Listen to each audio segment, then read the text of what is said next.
Okay. Can you hear me okay, Pepsi? Yeah, you good? Can you hear me? Yeah, I can hear you good, man. How are you doing? Yeah, I'm really well, thanks. Yeah, really well. I've got 30 minutes, Addy, 3-0, yeah? Okay, excellent, for sure. Yeah, well, I just want to know how you doing, how your week's gone. Yeah, just yeah, how you doing this week? Yeah, I'm very well. I'm in good spirits. I'm in good health. I've been resting, studying, reading, writing.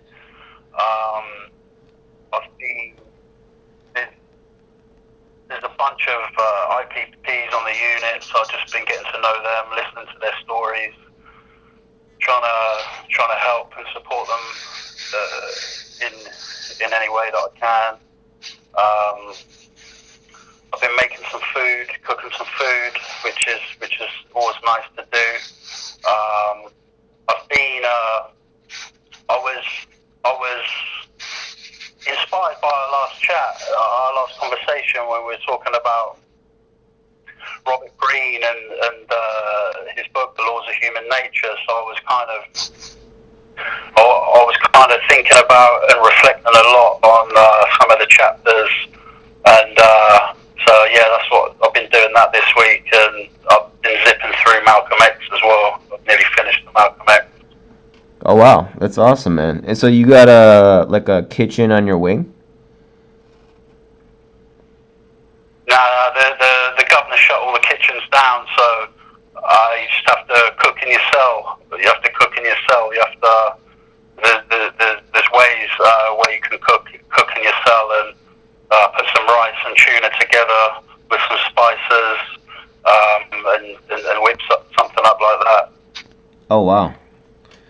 And Yeah. I had a question, Pepsi, because I think people around the world are dealing with loneliness. A lot of them are being lonely, and you are in solitude for the most part right now, right? I mean, has your lockdown changed at all? Nah, it's just rule 23-hour lockdown. It's continuous, prolonged. Come out for 50, 55 minutes. That time just obviously flies by, zips by, before you know it. Within that time, you've got to decide whether you want fresh air, shower, you've got to empty a bin, sweep your floor, have some human interaction with other people, and then you're behind your door, back with yourself, having to confront yourself. I've had lots of mail cards this week, and like I said last time, everyone is always speaking about how hard it is for them, and that this test of solitude, being with yourself. And I've spoken about it before as this solitude that we're all faced with because of the lockdown as being something representative of of of a huge test. Rarely is there a greater test than when faced with with solitude. And like I said, I would urge people to have a positive attitude towards it and to embrace this solitude as an opportunity. It's very difficult to sit with self. That's why when we meditate and we put a timer on of 5 or 10 or 20 minutes, we're popping our eyeballs open after 60 seconds, thinking, oh, is the timer run out yet? Because it's so hard to sit with self. All the senses, all the five senses are outward. So when we close our eyes, we're forced to look inward, and that's what I would encourage people to do: to close their eyes and to look inward, and to try and observe the mind, and to try and develop some kind of control over it. It's very, very hard. It's probably one of the most hardest things in life to do is to control the mind and to train the mind. It's more difficult than conquering armies or nations. It's that difficult. It's so hard to do, to sit with yourself, to look inward, and to train the mind. But a trained mind brings health and happiness. If you think of like a skilled archer,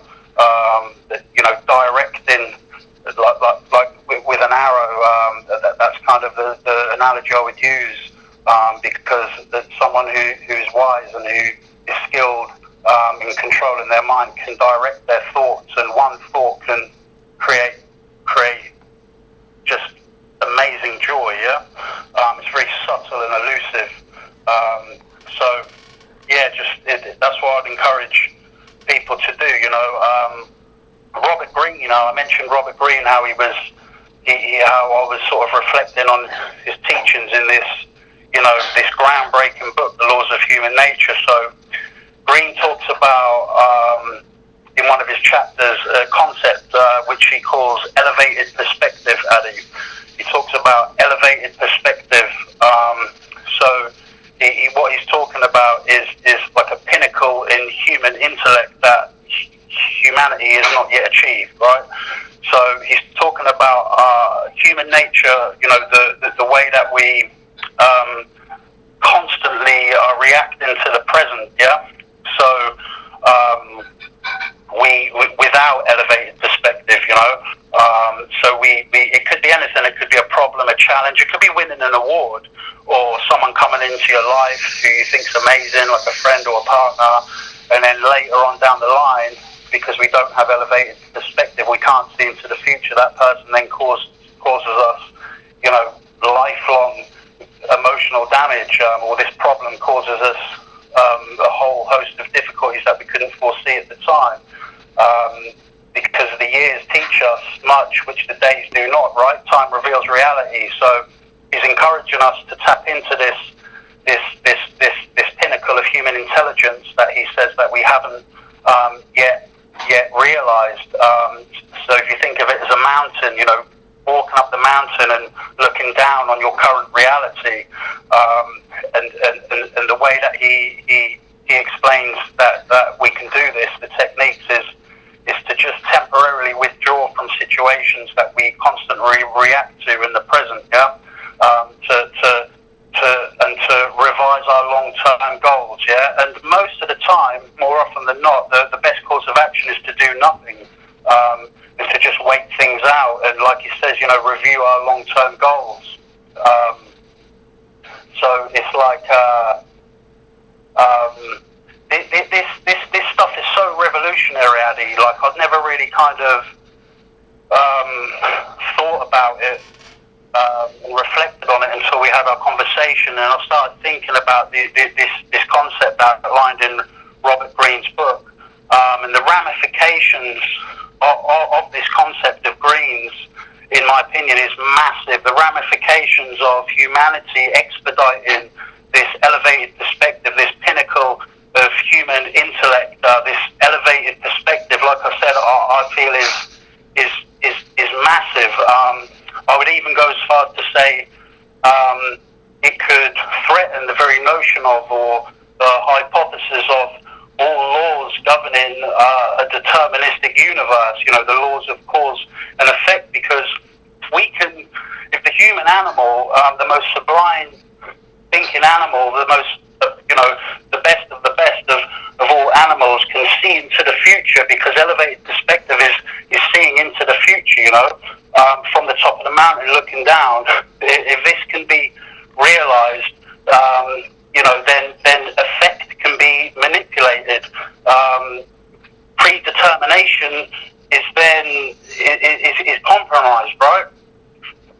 Right, yeah. Wow, this is really deep stuff, Pepsi. He was asked time and time again. If you think of Albert Einstein, his theory of relativity, I mean, most of what he wrote was arguably worthy of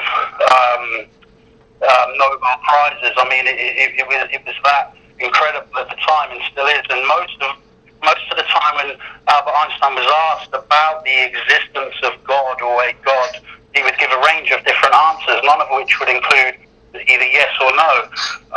But what Einstein spoke of, Addy, he spoke of a universe marvelously arranged, and a universe obeying certain laws that we only dimly understand. Yeah, Einstein spoke of a subtlety. This what he described as a subtlety, a mysteriousness, a wonder that is apparent within all existence, be it a raindrop, a chrysanthemum, a flower, or a moon or a planet.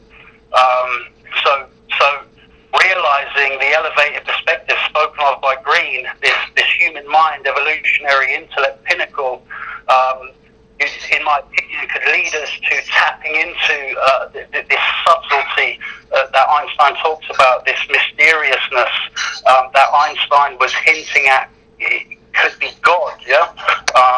And that's why, in my opinion, this book of Robert Greene's is revolutionary. It's revolutionary, and I would encourage anyone to go and get a copy and read it, and in their solitude, if they're bored.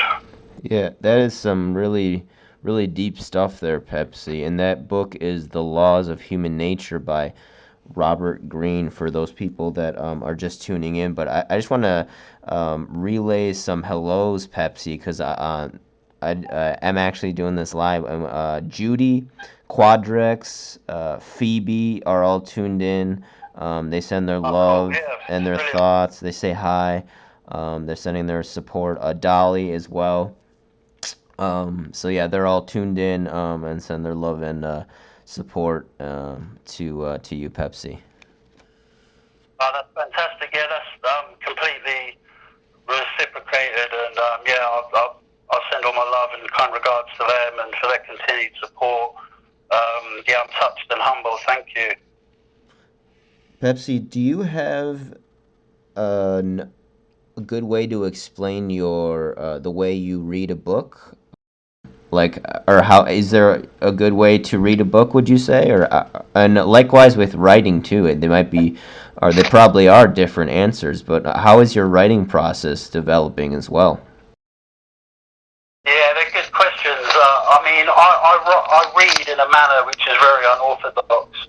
I read simultaneously multiple different books at the same time. I have them all on a table next to me, and that's just the way that I read. So, I mean, I'm like 120 into mastery now. I'm nearly at the end of Malcolm X. I've been learning about Malcolm X, his struggles with the horrendous racism that him and his family suffered when he was a child, and how that impacted on his personality and on his life as a young man. And then when he went to Harlem. So yeah, he's now currently in prison. The bit that I'm up to, I think I'm about 2/3 of the way through it. I'm also reading a book about the Playland scandal, which is which was a VIP elite paedophile ring in London, involving very high establishment figures. So yeah, that's kind of how I read. I read like lots of different books at the same time. It's quite unorthodox. With regards to writing, I will be inspired by something. Everything will come from a thought. So one thought, the same as the most grandest architectural, magnificent buildings in the world, will come from one thought. I'll have a thought from an inspiration. It could be from a card or a letter that someone sends me, or from a lived experience, a personal experience, or it could be a particular topic that triggers emotion in me, like injustice or something oppressive, and then I'll write some notes down. I'll just start with some notes on an A4 pad that will then materialize into a first draft. Then I'll do a secondary draft. Then I'll do a first master, and then a second master. And then it's only sort of been recently, in the last kind of few months, really, where I've been constantly revising my writing and doing a third master and maybe a fourth, and leaving it for a while, then going back to it, and then I kind of can extract specific themes. Like I can extract my emotional immaturity out of it, or I can rein in the kind of sarcasm from my writing, which can not be kind of beneficial to something that I'm writing that might be a critical analysis. So yeah, just kind of writing and then rewriting. That's how I write. Wow, that's great, Pepsi, and a good explanation. And you remind me that I'd need to go back and finish Malcolm X's autobiography because I started it, but I did not finish it. So I do need to go back and do that. Are you working as a listener right now, Pepsi, or are you just working on your writing and reading right now? Now, I was a listener when I was in custody before on the first recall. But obviously, I came out and then returned to custody, so I'm not currently a listener in this prison. But I'm trained as a listener, and I'm trained in counselling as well. I know how to listen. I understand the skill of listening, and Yeah. um, Do you have any? again, Robert Greene in his book, going back to Robert Greene, Mm, he for managers and leaders, he talks about the importance of listening to others as a form of leadership, and it's very, very powerful. And when I said in the last discussion with you, his book is good for any managers or leaders, the skill of the book, that was actually it was correct, but it didn't provide the bigger picture in the sense of the skill of Robert Greene's Laws of Human Nature works is that it's a great book for anybody who wants to improve themselves and to improve their life, to have a better quality of living. Because you go on a journey. This is the crux of the skill of his book. You go on a journey where you're forced to kind of confront your limitations. We're not as great as we think we are. We haven't achieved as much as we think we have achieved, and a lot of us can be living in kind of delusion, really, or some illusion. And it forces you, it kind of delicately takes you on that journey, which is it's a good journey. It's an exciting journey. So he talks about character is destiny. So when we're in solitude, like everyone is, like the first question you asked me, it's a great opportunity to assess one's character. Character is destiny. If nothing changes, nothing changes. Why do we keep making the same mistakes, the same failed relationships, the same failed jobs? Because our character is formed, our personality traits and character is formed in childhood, right? So it helps us to kind of tap into that and review that, and then develop ways and mechanisms to channel that into something positive, cultivating a more positive future for ourselves. It really is amazing stuff. yeah, no doubt, Pepsi, and that was eloquently said. You definitely do have great not only listening skills but oratorical skills as well. And likewise, uh, Robert Greene has made a huge impact on myself, and you reminded me to get back into that book too, Pepsi, because I did start it. But I'm actually just finishing up Sam Samworth's book on Strange Ways right now, which is really good. And then this other book, which I want you to read, Pepsi, called The Octopus of Global Control by Charlie Robinson, which is this guy from Colorado in the United States. But do you have any new book requests, Pepsi, that we could try to get to? Yeah, I mean, that book you just mentioned, the Robinson. I mean, just fire it into me, and I'll get stuck into it. I've got a signed copy of Samworth's book sent in to me just a few days ago. I've zipped through about 6 chapters of it. I think Samworth deserves a lot of credit for his book. I think it's a fantastic read from what I've read so far. Um, it shows like no other book that I've read.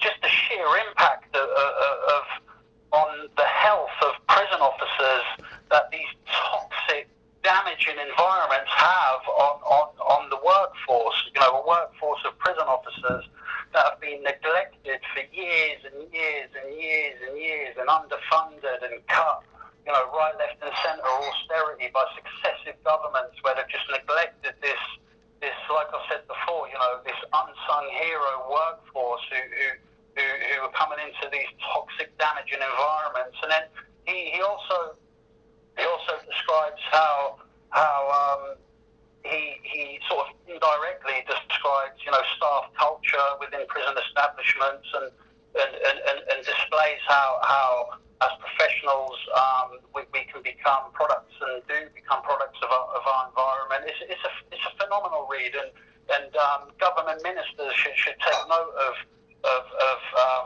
Samworth's book, and people like Samworth are people that next generation legislators should be talking to and learning from and listening to about how best to create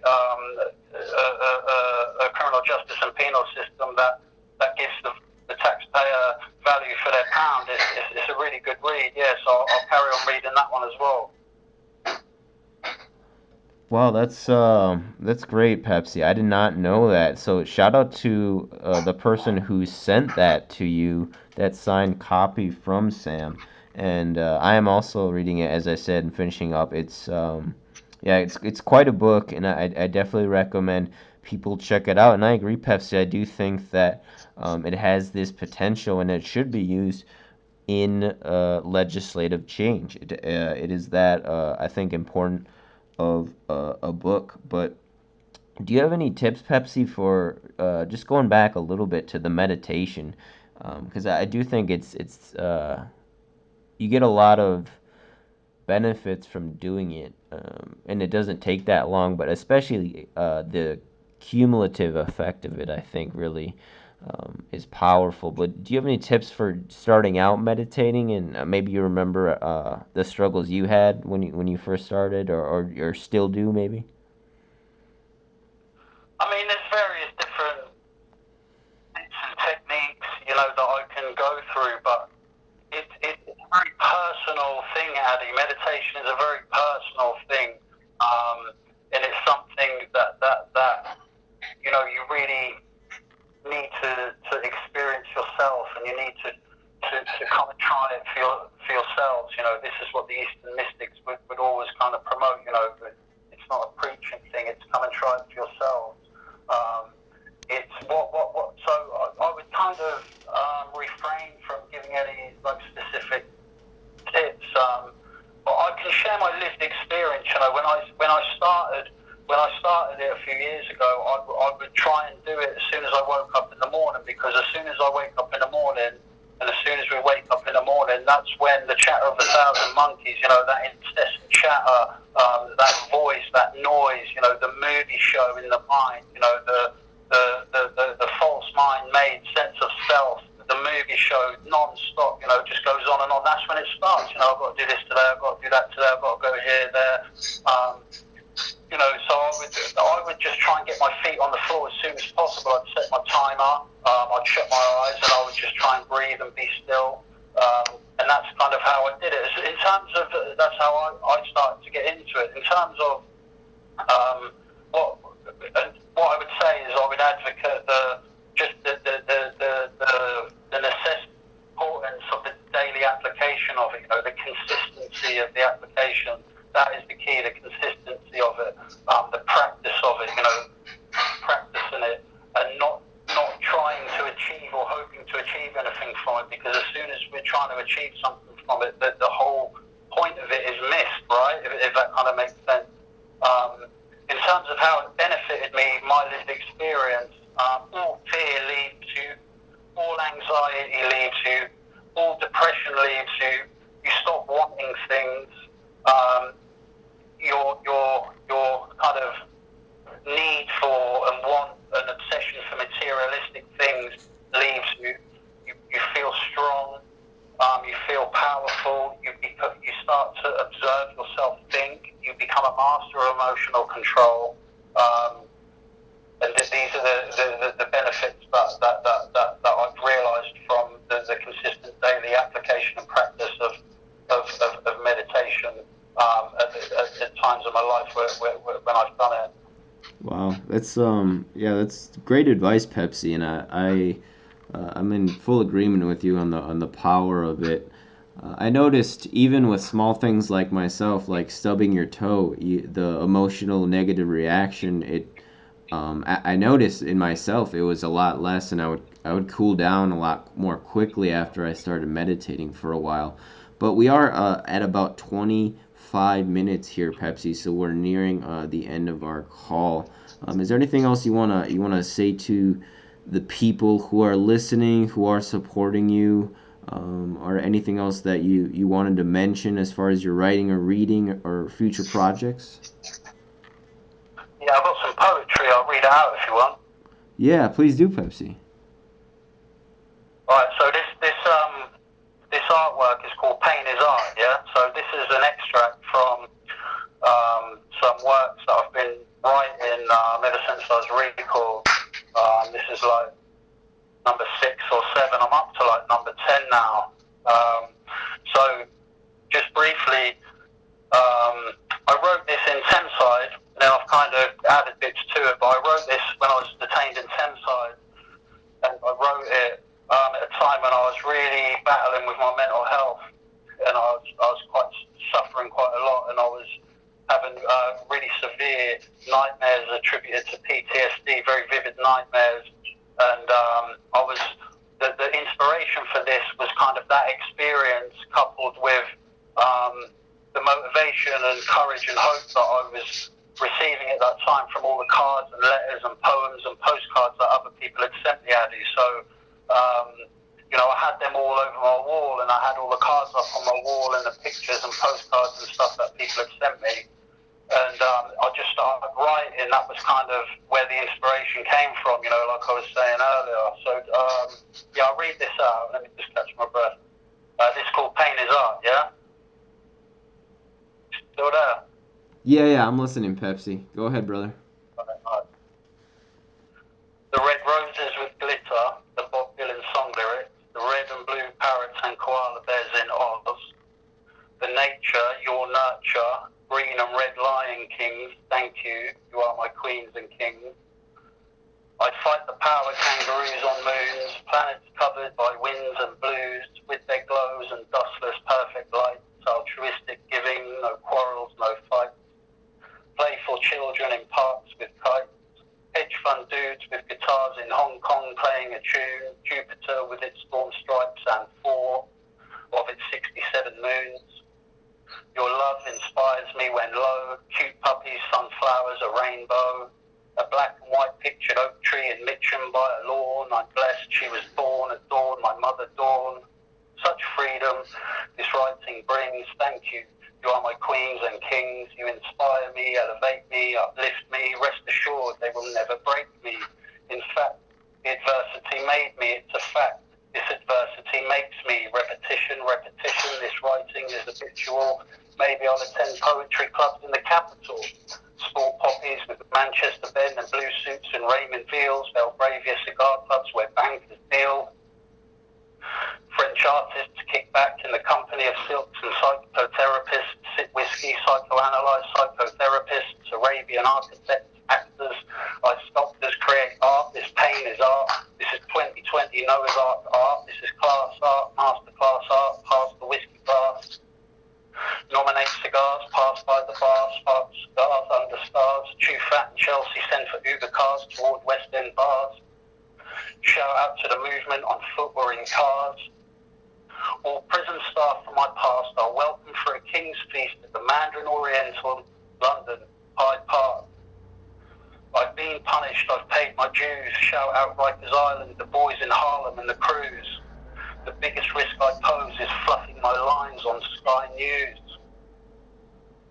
Love keeps no record of wrongs. Whatever happens, keep on keeping on. Love, don't hate, no matter the pain inflicted by the state.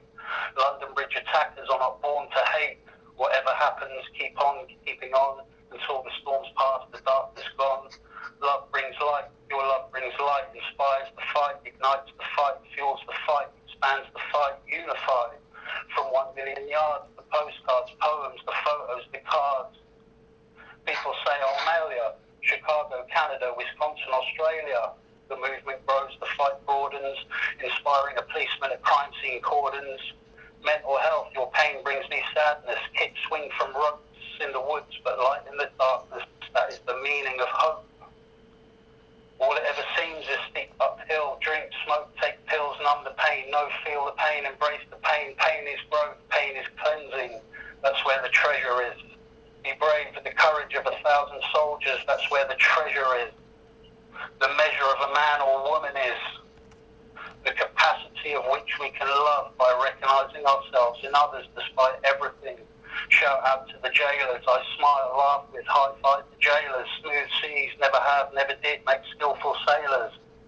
Love, don't hate, help others, meditate, concentrate, like pro golfers putting. This content is on the edge of cutting. I'm in so much pain, I feel like cutting. Pepsi Watson, digital activists, go to work, then come straight back to this. Speak truth, they cannot handle this. They think they're smart with poor quality report words. How's this for a playlist? How's this for words? How's this for report writing? Truth personified in words. I know my words hurt. Click share these words. Can you spot the famous film words? Go to the comments, discuss, use words. Locked up for life for speaking true words. Break free from the herd. Modern thinkers are dangerous words. Locked up in a cell, bored. My pain is art. It's all I can afford. Inspired, for I have seen the glory of the coming of the Lord. The secret to life is to love, not hate. Disciplined, detained behind gates. London Bridge attackers are not born to hate. They are made by the British state. This master copy took 19 hours straight. Meditate on Oasis and Nelly Furtado, from Brixton to Chicago, locked up with the drillers. The fake personas, persistent moaners, a selfish hoarder. COVID-19 is a new world order. Pretty Patel just shut down the border. Far-right government, racist government. One more generation, one world government. Some say a government is a necessary evil. I say 2020 is the year of a people. True power is possessed by a people. An uprising of people, rise up a people. In the UK, there are 340,000 homeless people. These are people. Some are British soldiers who fought for the people. Respect to my people. One love to my team. I read Robert Greene. They take care of logistics. Study Aristotle, quantum physics, and a mystic. Adapt the logistics under the cosh. Pain is art. Ask Quadrix Josh. Masterclass artist. The broken heart of an artist. The oppressed are under the cosh. Respect to the mother of Josh. One love to the mother of Josh. This is not about YouTube views or dosh. Freedom isn't free. Freedom costs. Repeat. Freedom costs. Reiterate. Freedom costs. Did you hear what I said? Your freedom costs. Who's next to be lost? Death threats don't faze me a lot. Inspiring children is worth it. Children talking about my art to a lollipop lady is worth it. That's pain is art, man. Well, thank you so much for sharing that, Pepsi. People are they're really liking it. I'm just looking at the comments here from everyone, and they really like that poetry, man. And a couple people were saying it sounded like rap, and I agree, man. You should start a rap career when you get out. I don't know about that. I just write what's in my heart. I just write what's in my heart from my experience, from the inspiration of my lived experience, from the inspiration of others. You know, I write it down. I appreciate the comments and the love. You know, it's very touching, very humbling. It gives me immense courage and hope to continue putting one foot in front of the other and to keep on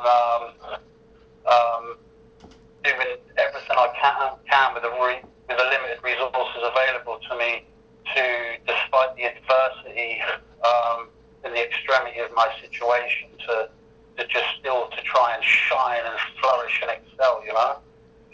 Yeah, definitely, Pepsi. Yeah, we got a lot of great comments here from Phoebe and Rock Girl, Chopping Logs, Quadrex, Dolly, just saying we love you. Judy's reaching out too. So yeah, we really appreciate the knowledge, Pepsi, and the wisdom that you have accrued in your time incarcerated, and appreciate you sharing it. Do you think you'll be able to do this again next week?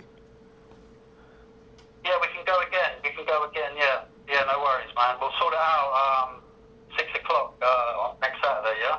6 o'clock London time. Thank you so much, Pepsi. Have a great week, brother. We're thinking of you. All the best, man. God bless you, brother. Take Cheers. care. Thank you for listening, ladies and gentlemen. I think we did have a brief audio interruption there for a second. Not sure what happened with StreamYard, but thanks for tuning in, guys. Again, we'll be interviewing Pepsi next week, same time, 6 p.m. London time, 10 a.m. Pacific time, 1 p.m. Eastern time. Thank you all for tuning in, guys. I'm figuring out a way to route this audio as high quality as possible for everyone. It's a bit of a task, but we're figuring it out.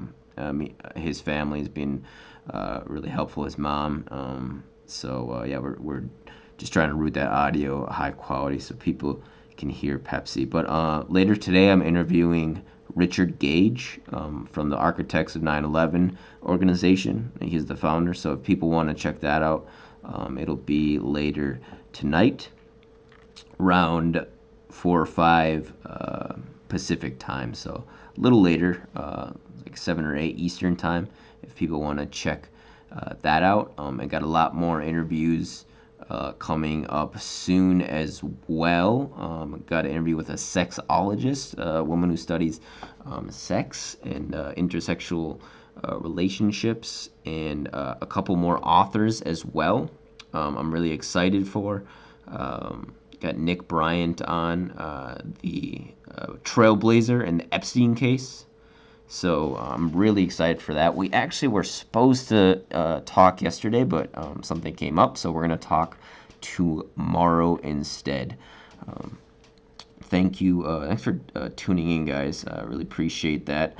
Trying to think of what else we got. Yeah, so yeah, just those interviews in the works. So be on the lookout for that. So again, Richard Gage this evening, guys. Hopefully you can tune into that.